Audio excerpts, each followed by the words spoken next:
আসসালামু আলাইকুম। ৩ বছর পূর্তি ইউক্রেন যুদ্ধের জাতিসংঘে ইউক্রেনের প্রস্তাবের নজিরবিহীন বিরোধিতা যুক্তরাষ্ট্রের। ট্রাম্প বরখাস্ত করলেন যুক্তরাষ্ট্র আর্মির ৩ শীর্ষ কর্মকর্তা। ট্রাম্প বলেছেন, খনিজ সম্পদ নিয়ে চুক্তি না করলে সমস্যায় পড়তে হবে জেলেনস্কিকে। রাশিয়া আহত সেনাদের জোর করে পাঠাচ্ছে যুদ্ধক্ষেত্রে, ভিডিও প্রকাশ। ৬ জিম্মি বুঝে পেলেও ইসরায়েল মুক্তি দেয়নি ৬ শতাধিক ফিলিস্তিনি। বিডিভিউস ইনফোটেনমেন্টে স্বাগত জানাচ্ছি আমি ফাহাদিয়া মিতো। আজ জানাবো প্রতিরক্ষা সংক্রান্ত গুরুত্বপূর্ণ কিছু খবর। ইউক্রেন যুদ্ধের ৩ বছর পূর্তি হয়েছে শনিবার। ৩ বছর পূর্তি উপলক্ষে ইউক্রেনের পক্ষ থেকে জাতিসংঘে একটি প্রস্তাব উপস্থাপন করা হয়েছে।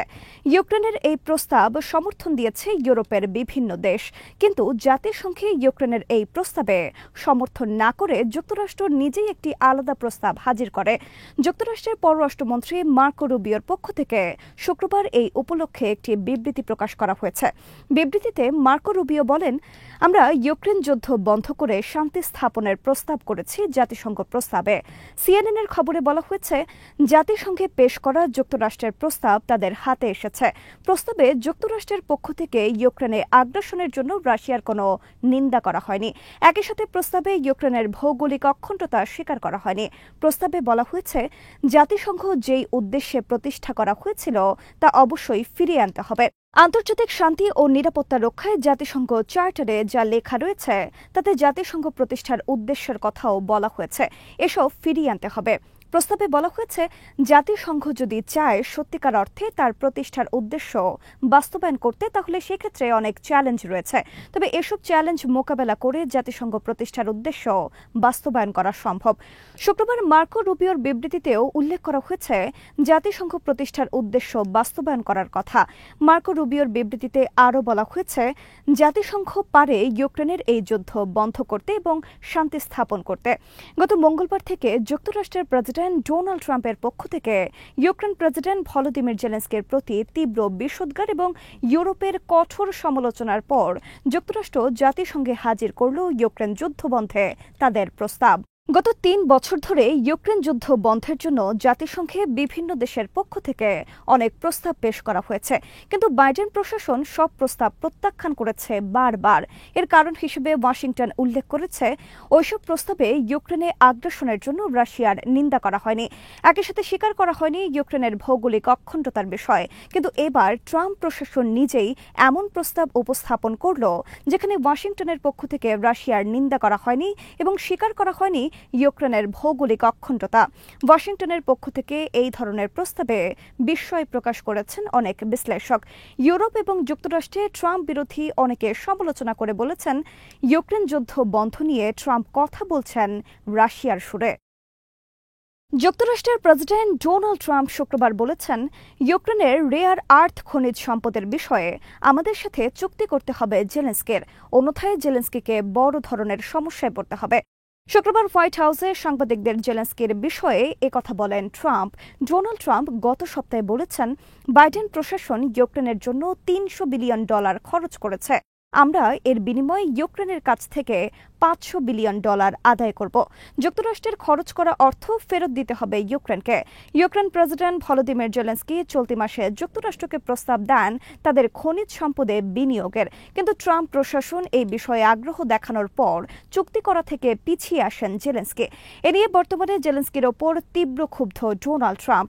ব্রিটেনের দি ইকোনমিস্ট ম্যাগাজিনের খবরে বলা হয়েছে, ডোনাল্ড ট্রাম্প গত সপ্তাহে ইউক্রেনে পাঠান তার অর্থমন্ত্রী স্কট বেসেন্টকে।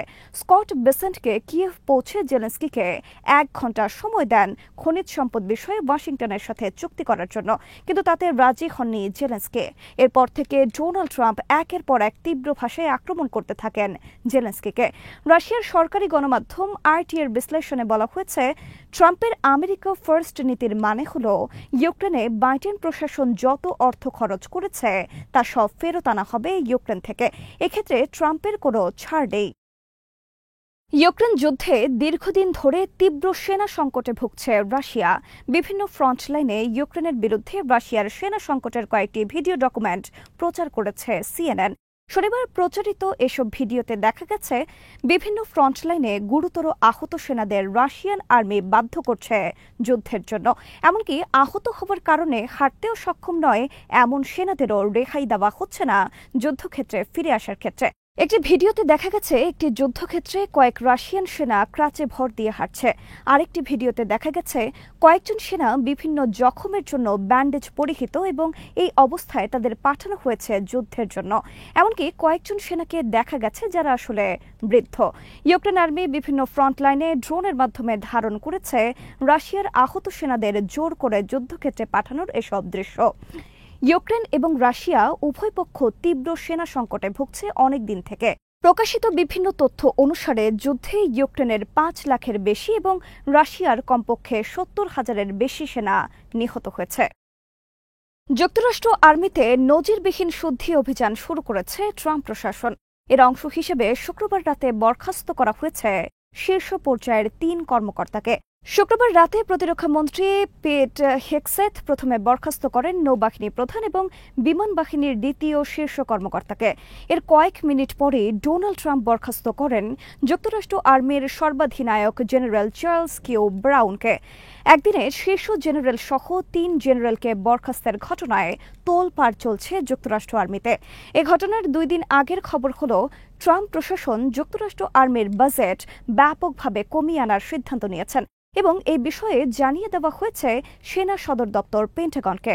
বিশ্বের বিভিন্ন দেশ থেকে যুক্তরাষ্ট্রের সেনা সরিয়ে আনা এবং আর্মির ব্যয় আকস্মিক কমিয়ে আনা নিয়ে শঙ্কিত যুক্তরাষ্ট্রের বিভিন্ন মহল।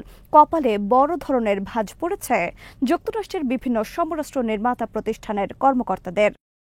হামাস মুক্তি দিয়েছে 6 ইসরায়েলি জিম্মি। বিনিময়ে ইসরায়েলের মুক্তি দেওয়ার কথা ছিল 620 ফিলিস্তিনি বন্দী, কিন্তু ইসরায়েল শনিবার মুক্তি দেয়নি তাদের। এ বিষয়ে ইসরায়েল বলেছে, হামাসের হাতে বর্তমানে যেসব ইসরায়েলি বন্দী আছে তাদের সবাইকে পরবর্তী ধাপে মুক্তির নিশ্চয়তা দিতে হবে। একই সাথে বন্ধ করতে হবে ইসরায়েলি বন্দীদের মুক্তির আগে তাদের দিয়ে করা অপমানজনক অনুষ্ঠান। শনিবার 6 ইসরায়েলিকে মুক্তি উপলক্ষে হামাস 3 দফা অনুষ্ঠানের আয়োজন করে। 2টি অনুষ্ঠানে তারা হাজির করে 2 জন করে ইসরায়েলি, আরেকটি অনুষ্ঠানে হাজির করে 1 জন ইসরায়েলি। এর আগেও যত ইসরায়েলি জিম্মি মুক্তি দেওয়া হয়েছে তাদেরও সবাইকে নিয়ে অনুষ্ঠান আয়োজন করে হামাস। প্রধানমন্ত্রী নেতানিয়াহুর অফিস থেকে দেওয়া বিবৃতিতে বলা হয়েছে, মুক্তির আগে জিম্মিদের নিয়ে হামাসের এই অনুষ্ঠান তাদের ঘৃণ্য মানসিকতার পরিচয় এবং চরম অপমাননাকর। হামাসকে অনুষ্ঠানের নামে এই তামাশা বন্ধ করার অঙ্গীকার করতে হবে, অন্যথায় বন্দী ফিলিস্তিনিদের মুক্তি দেওয়া হবে না। 6 ইসরায়েলি জিম্মিকে বুঝে পাওয়ার পর প্রতিশ্রুতি অনুযায়ী 6 শতাধিক ফিলিস্তিনিকে মুক্তি না দেওয়ার ঘটনায় দেখা দিয়েছে বড় ধরনের অনিশ্চয়তা। এ ঘটনায় ইসরায়েলের তীব্র নিন্দা এবং প্রতিবাদ জানিয়েছে হামাস। ইসরায়েলের হিসেব মতে এখনও কমপক্ষে 63 জন ইসরায়েলি জিম্মি রয়েছে হামাসের কাছে। আজ এখানেই শেষ করছি। সমরাস্ত্র, প্রতিরক্ষা ও কূটনীতির নানা তথ্য জানতে চোখ রাখুন বিডিফিউজ ইনফোটেনমেন্টে। চ্যানেলটি ভালো লাগলে সাবস্ক্রাইব করুন, সংযুক্ত থাকুন আমাদের ফেসবুক পেজে। আল্লাহ হাফেজ।